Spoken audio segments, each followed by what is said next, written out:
याद करिए, करतारपुर कॉरिडोर का निर्माण प्रधानमंत्री मोदी जी के द्वारा कराया गया। और यही नहीं, बाल दिवस की बात जब देश के अंदर होती थी, बाल दिवस की बात जब होती थी, तो बहनों और भाइयों, इन्होंने पंडित जवाहरलाल नेहरू का जन्मदिन बाल दिवस के रूप में कांग्रेस ने मनवा दिया। मुझे बताओ, अरे बाल दिवस के रूप में नाम आना चाहिए ना उन लोगों का। गुरु गोविंद सिंह जी के 4 साहबजादों ने, जिन्होंने सनातन धर्म के लिए, भारत के सुरक्षा के लिए, भारत को विदेशी आक्रांताओं से मुक्त करने के लिए, गुलामी की बेड़ियों को तोड़ने के लिए जिन्होंने अपना बलिदान दिया था, बाल दिवस उनकी स्मृति में मनाया जाना चाहिए था। कांग्रेस के प्रमुख, लेकिन मोदी जी ने बाल दिवस की तिथि तय करके पूरे देश के अंदर 4 साहबजादों की स्मृति को जीवंत बनाने का काम किया। हम लोगों ने उत्तर प्रदेश में 2020 में बाल दिवस के कार्यक्रम को पूरे उमंग और उत्साह के साथ करना प्रारंभ किया। उत्तर प्रदेश मुख्यमंत्री आवास में एक आयोजन होता है और वह आयोजन बाल दिवस का होता है, जिसमें गुरु गोविंद सिंह जी महाराज के 4 साहबजादों की स्मृति को हम समर्पित उस बाल दिवस के कार्यक्रम को हम ये कांग्रेस के लोग, ये नेशनल कॉन्फ्रेंस और ये पीडीपी के लोग, ये राजनीतिक पार्टी नहीं बल्कि प्राइवेट लिमिटेड कंपनियां हैं। प्राइवेट लिमिटेड कंपनियां निवेश करें और उसके माध्यम से उद्योग धंधे चलाएं तो ठीक बात है, लेकिन राजनीति में प्राइवेट लिमिटेड कंपनियां बंद होनी चाहिए, क्योंकि ये राजसत्ता को अपनी बपौती मान करके आम जनता का शोषण करते हैं। और यही तो कार्य तीनों दल जम्मू कश्मीर के अंदर करते रहे। इन्होंने यहां दलितों का आरक्षण नहीं देने दिया, इन्होंने यहां पकड़वालों को आरक्षण नहीं देने दिया, इन्होंने यहां पहाड़ियों को आरक्षण नहीं देने दिया, इन्होंने यहां पर मुख्य धारा के साथ यहां से जुड़ी हुई जातियों को जोड़ने के लिए कोई सार्थक प्रयास नहीं किया, बल्कि 1947 में पाकिस्तान से जो लोग, जिनकी संपत्ति वहां छीन ली गई थी, जो लोग भारत के अंदर आए थे, इनको भी उन्होंने नागरिकता नहीं देने दी। और जब मोदी जी ने और अमित शाह जी ने जब इसके लिए कदम उठाया, सिटीजनशिप अमेंडमेंट एक्ट बनाकर के उसको प्रभावी ढंग से लागू किया, तो उसका विरोध ये सभी दल करते हुए दिखाई दे रहे थे। बहनों और भाइयों, 1990 के दशक कांग्रेस के पाप, नेशनल कॉन्फ्रेंस और पीडीपी के पाप की पराकाष्ठा को भी हमने देखा है। पूरी दुनिया ने देखा है कैसे कश्मीरी पंडितों के साथ बर्बर अत्याचार हुए थे। मानवता का इतना बीभत्स पाप उस समय हुआ था।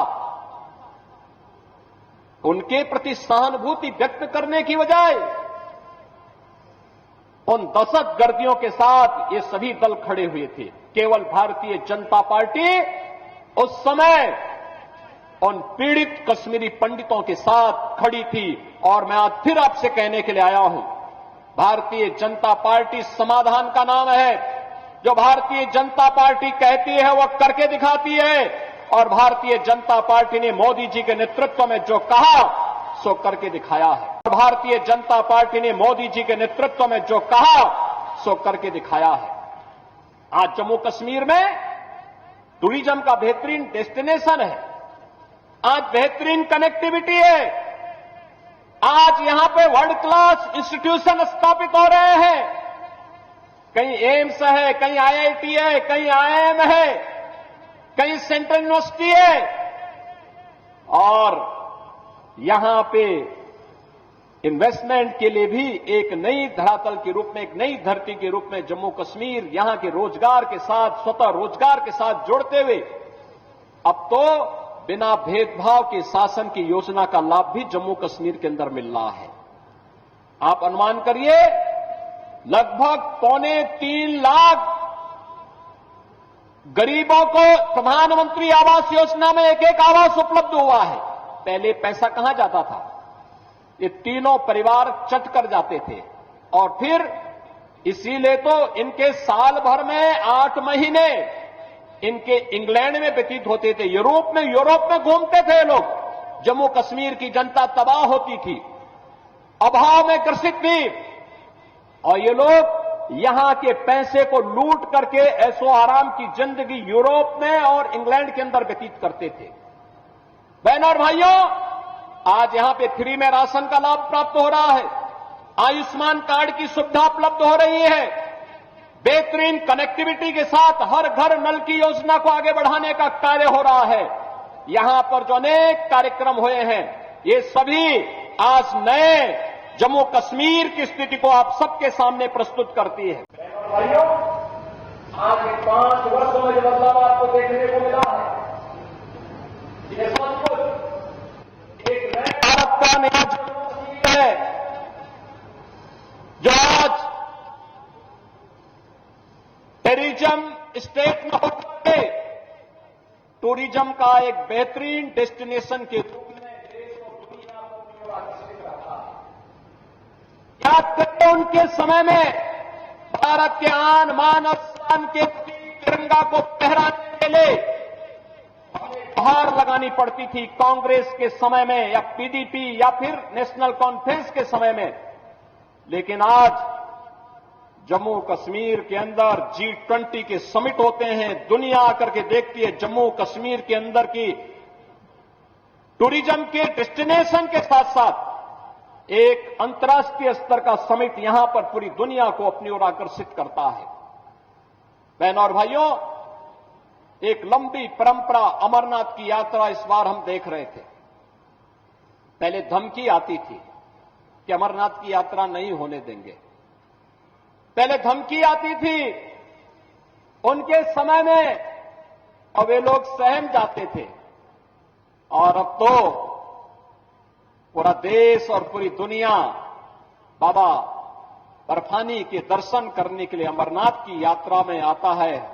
धूम धड़ाके के साथ आता है, धूम धड़ाके के साथ जम्मू कश्मीर की सुगंध को लेकर के पूरी दुनिया के अंदर पहुंचाने का काम करता है।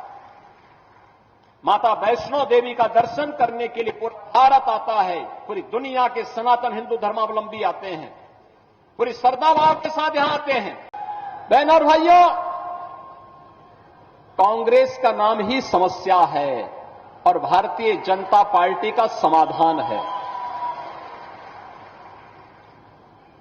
जो समस्या है उसके लिए बहाना चाहिए।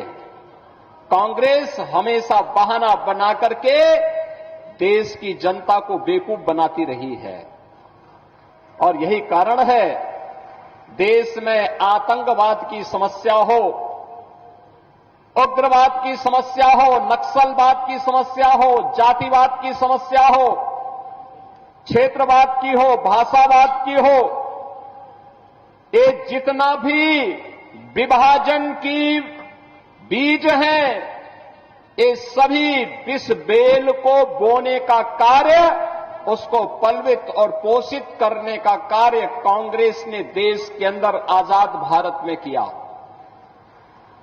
हिंदुओं को कमजोर करने का पाप किया और इनके पाप का परिणाम है ये आतंकवाद। कांग्रेस की सरकार जब केंद्र में थी और जम्मू कश्मीर में उसके साथ सहयोगी दलों की सरकारें चल रही थी, तब पत्थरबाजी की घटना होती थी। धड़ल्ले से यहां पर किस तरह की घटनाएं होती थी किसी से छुपा हुआ नहीं है। लेकिन आपने देखा होगा पिछले कई वर्षों से मोदी जी के आने के बाद गृह मंत्री के रूप में माननीय अमित शाह जी के आने के बाद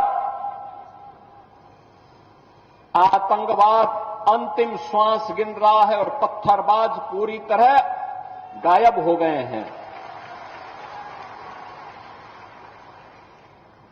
बहनों और भाइयों, ये परिवर्तन है, समाधान है। जिस जम्मू कश्मीर के लिए 1953 में भारतीय जनसंघ के संस्थापक अध्यक्ष डॉक्टर श्यामा प्रसाद मुखर्जी ने अपना बलिदान दिया था, जिस जम्मू कश्मीर के अंदर उन्होंने एक नारा दिया था पूरे देशवासियों के लिए, वह नारा था, एक देश में दो प्रधान, दो विधान, दो निशान नहीं चलेंगे, नहीं चलेंगे। भारतीय जनसंघ और भारतीय जनता पार्टी का एक एक कार्यकर्ता भारत माता का हर सच्चा सपूत इसके लिए लड़ता रहा, कार्य करता रहा।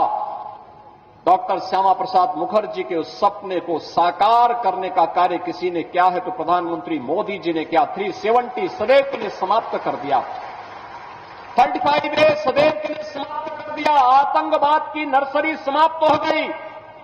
अन्यथा ये कांग्रेस हो या पीडीपी या फिर नेशनल कॉन्फ्रेंस, ये सभी तो जम्मू कश्मीर को आतंकवाद का एक वेयर हाउस बना चुके थे, और वेयर हाउस से यहां का नौजवान जिसकी ऊर्जा यहां के विकास में लगनी चाहिए थी, जिसकी प्रतिभा का लाभ देशवासियों को मिलना चाहिए था, उस पूरे जम्मू कश्मीर को इन्होंने अपने राजनीतिक स्वार्थ के लिए तबाह करके रख दिया था।